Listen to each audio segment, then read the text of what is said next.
Palestine! Free, free, free Palestine! We will honor all the martyrs! All our children, sons and daughters! We will honor all the martyrs! All our children, sons and daughters! Thank you guys. We're going to start off our program with a speaker from the Palestinian youth movement. Please welcome Ibtihal. Glory, glory to our martyrs! Glory, glory to our martyrs! To our mothers, sons and daughters! To our mothers, sons and daughters! Glory, glory to our martyrs! Glory, glory to our martyrs! To our children, sons and daughters! To our children, sons and daughters! Friends, comrades, brothers and sisters, we gather here today not in despair, but in defiance. We gather here with rage and love, with conviction and mourning.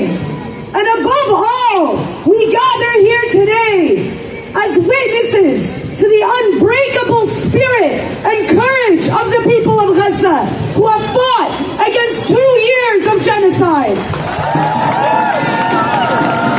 We gather here today to rise up for Gaza, for Palestine, and for the liberation of our people from a genocide more than 77 years in the making. For 2 years, we have witnessed Israel wage a genocidal war on the people of Gaza with U.S. weapons and complicity. Together, they have relentlessly bombed Gaza. They have buried families alive under their homes, assassinated doctors, journalists, and children. They have starved our people and turned aid distribution sites into slaughterhouses through the criminal GHF. After 2 years of genocide, over 90% of Gaza's infrastructure lies in ruins. Over 80% of Gaza has been occupied by Israel, and hundreds of thousands have been forced into crowded camps on a small fraction of their land. Over 500,000 of its people are martyrs, and countless more missing. Their names etched into our collective memory forever. They demand that we rise up. In the West Bank, the IDF and settler militias burn villages and destroy entire refugee camps, while Israel moves forward with annexation, spurred on and supported by U.S. politicians like Mike Johnson, Ted Cruz, and Mike Huckabee. Shame! Since this genocide began 2 years ago, Israel has kidnapped more than 15,000 Palestinians from Gaza in the West Bank. Under the command of the sadistic Ben-Gvir, who is currently advocating for the torture of the Samud Flotilla activists, these prisoners are starved, denied showers and clean clothes, tortured and murdered. And still, our prisoners remain the compass of our struggle. Their fight for dignity and survival in the most vicious conditions show us who we are fighting for and what we are fighting against.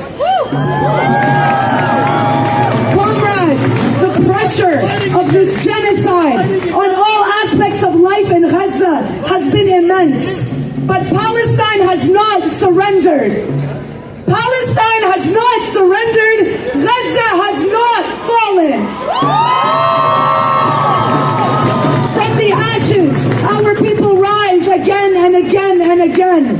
Not because they possess some extra human quality, but precisely because they are human.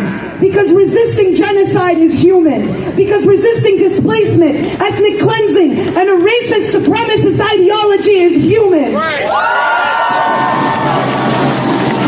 Today, Israel is more isolated than ever, and the true face of Zionism, genocidal, expansionist, rooted in domination, stands exposed. No longer can a rogue terrorist state that threatens all of the nations of the region and humanity itself hide behind the mask of a false democracy or smear campaigns that paint those who struggle against genocide as anti-Semites. The people have risen up and spoken. Zionism and genocide have no future.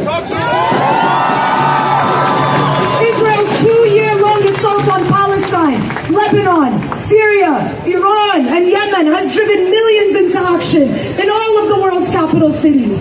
Just this week, strikes and mass protests have erupted across the world in response to Israel's siege on Gaza and attacks on the Sumud flotilla.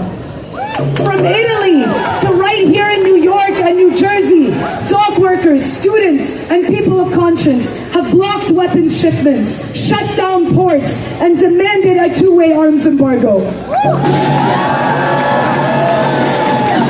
What the last 2 years have shown is that it is this, a complete arms embargo and sanctions on Israel that will end this genocide. Time and time again, from Palestine to Lebanon, Israel has shattered the many ceasefire agreements it signed with U.S. bombs and fighter planes. Just yesterday, Israel responded to the acceptance of a new deal with increased bombings and massacres. As long as there is total impunity and the weapons continue to flow, our work in the United States is not done. We must continue to rise up for Gaza and all of Palestine, because even after this phase of genocide ends, Israel will continue to occupy Palestinian lands, build settlements in the West Bank, and hold tens of thousands in its jail cells. Our responsibility to ensure that Gaza and the world that allowed it to be destroyed are rebuilt and transformed will remain massive. There is no going back. So say it clear and say it loud!